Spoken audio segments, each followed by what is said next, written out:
A finales del siglo XIX, operadores de telegrafía comenzaron a registrar un fenómeno extraño. Todos los días, exactamente a las 16:30 y a las 18:30, las líneas eran atravesadas por interferencias que nadie conseguía explicar. Los mensajes eran interrumpidos por distorsiones breves e intensas que aparecían siempre en los mismos horarios. El patrón comenzó a ser anotado en cuadernos de operación y comparado entre diferentes estaciones. Con el paso de las semanas, algunos experimentadores empezaron a sospechar que aquello no era solo ruido eléctrico. Meses después, dos de ellos decidieron seguir lo que creían que eran instrucciones ocultas en esa señal. Esa tarde, subirían a una colina aislada llevando únicamente instrumentos de telegrafía, un cuaderno de anotaciones y placas metálicas destinadas a proteger los ojos. El experimento dependía únicamente de esperar el siguiente horario, 18:30.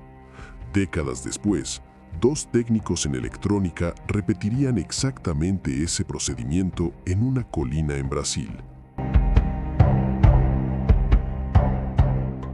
Meses antes de aquella noche, operadores de telegrafía comenzaron a registrar interferencias inusuales en las líneas de transmisión. Los mensajes eran interrumpidos por distorsiones breves e intensas que aparecían sin aviso. Al inicio, los operadores creyeron que se trataba de fallas técnicas o variaciones naturales de la red eléctrica. Pero los registros revelaron un patrón difícil de ignorar. Las interferencias aparecían siempre en los mismos horarios, exactamente a las 16:30 y nuevamente a las 18:30. Nunca antes, nunca después. Entre esos momentos, las líneas funcionaban con normalidad. El fenómeno comenzó a ser registrado en cuadernos técnicos y reportes de operación de las estaciones. Algunos operadores empezaron a sospechar que aquello no era solo ruido eléctrico, era una señal repitiendo el mismo horario todos los días. Cuando los registros de las estaciones telegráficas comenzaron a ser comparados, apareció un detalle inesperado. Los mismos horarios surgían en ciudades diferentes, incluso cuando las líneas no estaban conectadas entre sí. 16:30, 18:30. Los operadores comenzaron a revisar cuadernos antiguos y el patrón seguía allí, repetido a lo largo de semanas consecutivas. Ninguna tormenta explicaba el fenómeno, ninguna falla eléctrica se repetía con tal precisión. Durante el análisis de los registros, otro detalle empezó a surgir lentamente. En estaciones ubicadas en puntos más elevados, la interferencia era más intensa. Cuanto mayor la altitud, más fuerte era la distorsión registrada en los aparatos. Las anotaciones comenzaron a señalar una posibilidad inquietante. El fenómeno no parecía venir de las líneas telegráficas, parecía atravesar el espacio sobre ellas en silencio. La conclusión llevó a una nueva etapa de observación.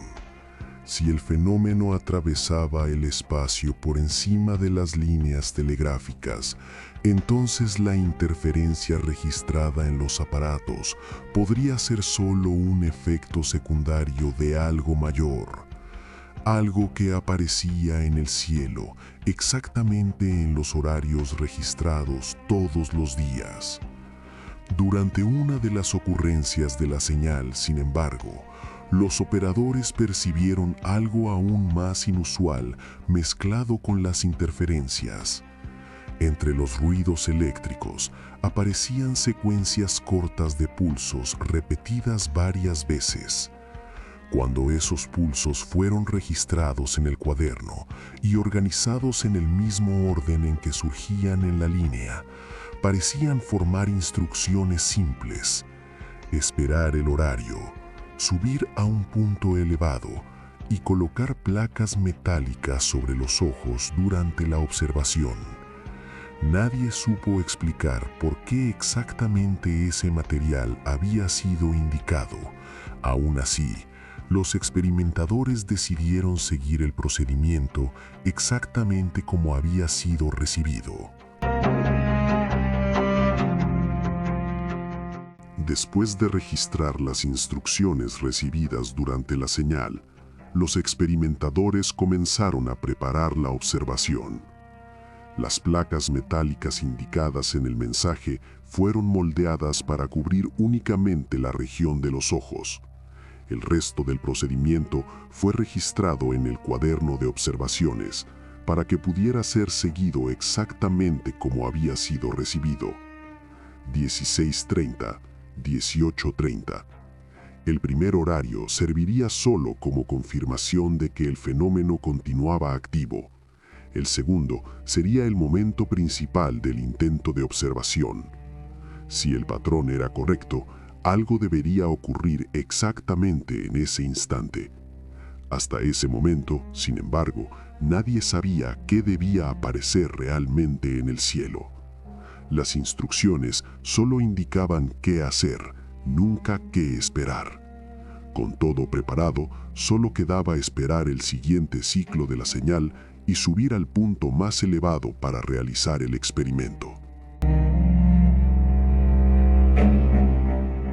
Los registros indican que los hombres llegaron a la colina poco antes de las 18:30. El cielo permanecía despejado y el viento casi no se movía. Cuando el reloj se acercó a las 18:30, el último horario anotado en el cuaderno, las placas metálicas fueron colocadas frente a los ojos. Durante algunos segundos no ocurre nada. El cuaderno registra el momento exacto de la señal. Una luz silenciosa aparece sobre el horizonte.